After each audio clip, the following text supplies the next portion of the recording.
Subscribe பண்ணுங்க. அப்படியே பக்கத்துல இருக்க பெல் ஐகானையும் பிரஸ் பண்ணுங்க. இன்றைய பதிவில் ரிஷபராசிக்காரர்களுக்கு செவ்வாயினுடைய பயிற்சினால என்னென்ன யோகங்கள் கிடைக்கப் போகிறது என்பதை பற்றித்தான் இன்றைய பதிவில் நாம் பார்க்க இருக்கிறோம்.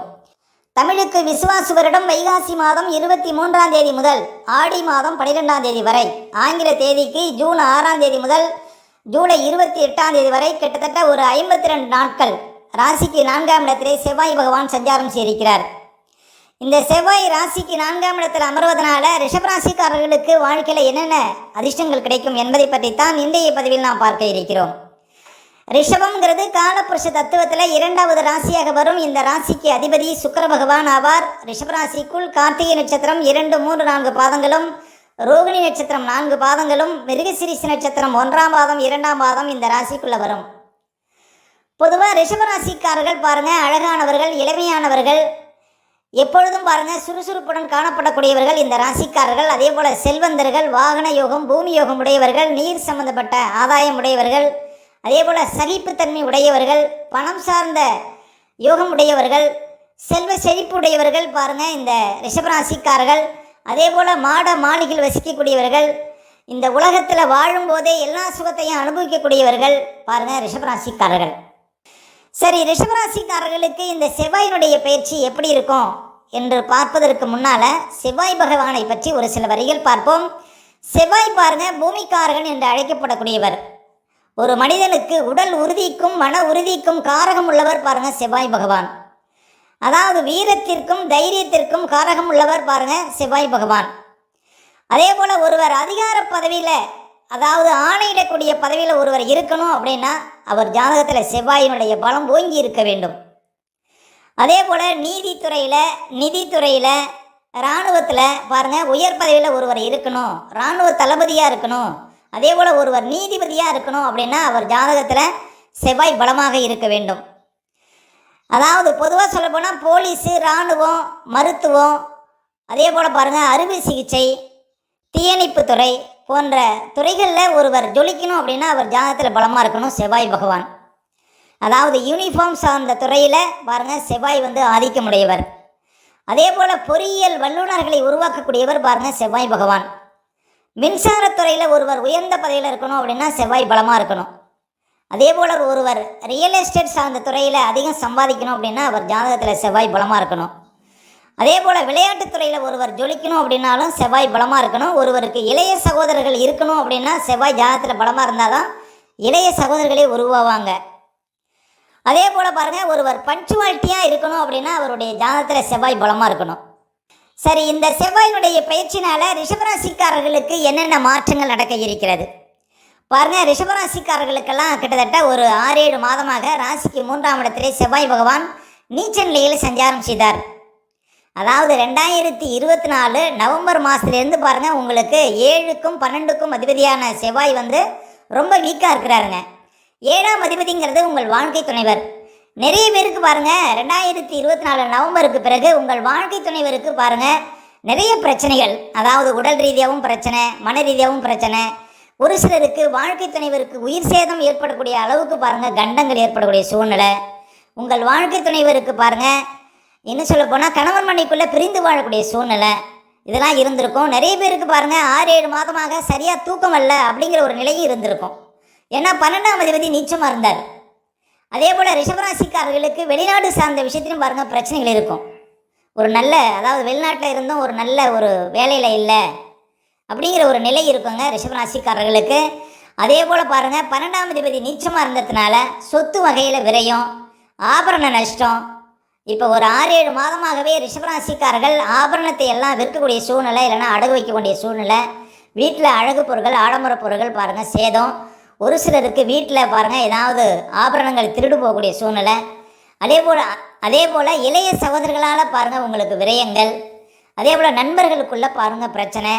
ஒரு கூட்டம் தொழில் பண்ணுறீங்க, கூட்டு தொழில் செய்யக்கூடியவங்களுக்கு தொழில் பார்ட்னருக்குள்ளே பாருங்கள் பிரச்சனை. பயணம் தொழில் செய்யக்கூடியவங்களுக்கு பாருங்கள், இந்த வண்டி வாகனம் வச்சு தொழில் பண்ணுறவங்களுக்கெல்லாம் பாருங்கள் வண்டி வாகனத்தினால பாருங்கள் கஷ்டங்கள்.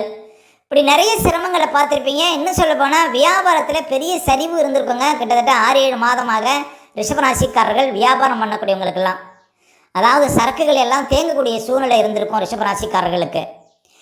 அப்போ அந்த நிலையெல்லாம் மாற இருக்கிறது. ரிஷபராசிக்காரர்களுக்கு கிட்டத்தட்ட 6-7 மாதமாக இருந்த பிரச்சனைகளுக்கெல்லாம் தீர்வு கிடைக்க இருக்கிறது. ஜூன் மாதம் 6ஆம் தேதி பாருங்கள், செவ்வாய் ராசிக்கு 4ஆம் இடத்துல அமர இருக்கிறார். ஜூன் மாதம் 6ஆம் தேதியிலிருந்து ஒரு 52 நாட்கள் பாருங்கள், செவ்வாய் 4ஆம் இடத்துல சஞ்சாரம் செய்வார். ரிஷபராசிக்காரர்களுக்கு செவ்வாய் பாருங்கள் 7க்கும் 12க்கும் அதிபதி. அப்போ ஜூன் 6ஆம் தேதிக்கு பிறகு உங்கள் வாழ்க்கை துணைவருக்கு உடல் ரீதியாக மன ரீதியாக இருந்த பிரச்சனைகளுக்கு தீர்வு கிடைக்குங்க. அதே போல் பயண தொழில் செய்யக்கூடியவங்களுக்கு அதிர்ஷ்டங்கள் கிடைக்கும். தொழில் பார்ட்னருக்குள்ளே இருந்த பிரச்சனைகளுக்கு தீர்வு கிடைக்கும். வியாபாரத்தில் தேங்கி கிடந்த சரக்குகள்லாம் விற்கும் ஜூன் 6ஆம் தேதிக்கு பிறகு.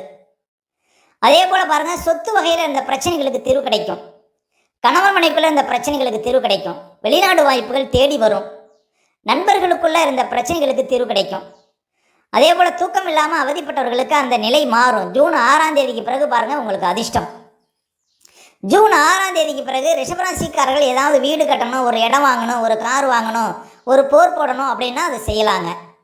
ஆனால் ரிஷபராசிக்காரர்கள் ஜூன் 6ஆம் தேதிக்கு பிறகு ஒரு 52 நாட்களுக்கு பாருங்கள், தாயாருடைய ஆரோக்கியத்தில் கவனம் செலுத்தணும் ரிஷபராசிக்காரர்கள். ஏன் அப்படின்னா, விரைத்துக்கூடிய செவ்வாய் 4ஆம் இடத்துல கிட்டத்தட்ட 52 நாட்கள் சஞ்சாரம் செய்திருக்கிறார். அதே போல் வண்டி வாகனத்தில் செல்லும்போது கொஞ்சம் விழிப்பாக போகணும். அதே போல் ஏதாவது சுபகாரியங்கள் செய்ய போகிறீங்க அப்படின்னா இந்த 52 நாட்கள் கழித்து செய்வது நல்லது. அதே போல் ஒரு சிலருக்கு வாழ்க்கை துணையெல்லாம் அமையும். இருந்தாலும் சுபகாரிய தடை வருங்க ரிஷபராசிக்காரர்களுக்கு. இன்னும் அதாவது ஜூன் 6ஆம் தேதியிலேருந்து ஜூலை ஒரு 28ஆம் தேதி வரையும் பாருங்கள். அதே போல் ஏதாவது கல்வி விஷயத்தில் சின்ன சின்ன தடங்கள் இருக்கும்.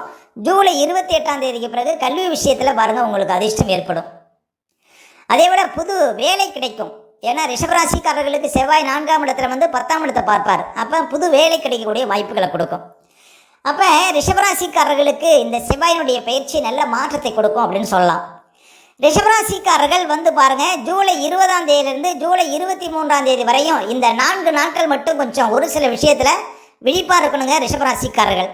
அதாவது ஜூலை 20ஆம் தேதியிலிருந்து ஜூலை 23ஆம் தேதி வரையும் இந்த 4 நாட்கள் எந்த விஷயத்தில் கவனமாக இருக்கணும் அப்படின்னு பார்த்தீங்கன்னா, உங்களுடைய வாழ்க்கை துணைவர் ஆரோக்கியத்திலையும் இந்த காலகட்டத்தில் கவனமாக இருக்கணும்.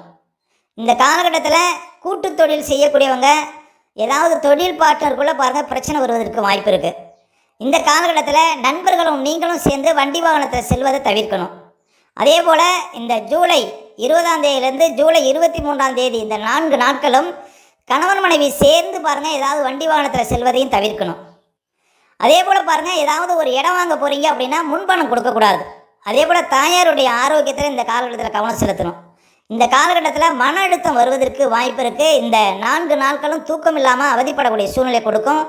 முக்கியமாக பாருங்கள், ஏதாவது வெளிநாடு போகிறீங்க அப்படின்னா இந்த 4 நாட்களும் தவிர்க்கணுங்க ரிஷபராசிக்காரர்கள். அதே போல் 12ஆம் அதிபதி கேது நோக்கி போகிறார். இந்த காலகட்டத்தில் வெளிநாடுகளுக்காக ஏதாவது பணம் கட்டுவதை தவிர்க்கணும். அதுபோல் இந்த காலகட்டத்தில் அதாவது ஜூலை 20ஆம் தேதியிலேருந்து ஜூலை 23ஆம் தேதி வரை இந்த காலகட்டத்தில் பாருங்கள், பண விஷயத்தில் உஷாராக இருக்கணும். அப்போ இந்த காலகட்டம் உங்களுக்கு பாருங்கள் ரொம்ப வீக்காக இருக்குது. இன்னும் சொல்ல போனால் ரிஷபராசிக்காரர்களுக்கு உங்கள் வாழ்க்கை துணைவருக்கு பாருங்கள் ஏதாவது மருத்துவ செலவுகள் இந்த காலகட்டத்தில் வருவதற்கு வாய்ப்பு இருக்குது. உங்கள் வாழ்க்கை துணைவர் ஏதாவது டாய்லெட் போகும்போது, ஒரு பாத்ரூம் போகும்போது வழுக்கி விடுவதற்கு வாய்ப்பு இருக்குது. அதே போல் பாருங்கள், ரிஷபராசிக்காரர்களுக்கு 12ஆம் அதிபதி கேது நோக்கி போகிறதுனால அதாவது கால்களில் அல்லது இடது கண்களில் ஏதாவது பிரச்சனை வருவதற்கு வாய்ப்பு இருக்குது. அப்போ இந்த காலகட்டத்தில் உஷாராக இருக்கணுங்க ரிஷபராசிக்காரர்கள். ஒரு சில விஷயத்தில் ரொம்ப கவனமாக இருங்க. இந்த காலகட்டத்தில் சொத்து வகையில் பாருங்கள் ஏதாவது வழக்குகள் வருவதற்கு வாய்ப்பு இருக்குது. இந்த காலகட்டத்தில் உங்களுக்கு கணவன் மனைக்குள்ளேயும் பிரச்சனை வருவதற்கு வாய்ப்பு இருக்குங்க. ஜூலை 20ஆம் தேதியிலேருந்து ஜூலை 23ஆம் தேதி வரையும் இந்த காலகட்டத்தில் விழிப்பாக இருக்கணும் ரிஷபராசிக்காரர்கள். மேலும் தகவலுக்கு எங்கள் சேனலை மறக்காமல் சப்ஸ்கிரைப் பண்ணுங்கள். நன்றி.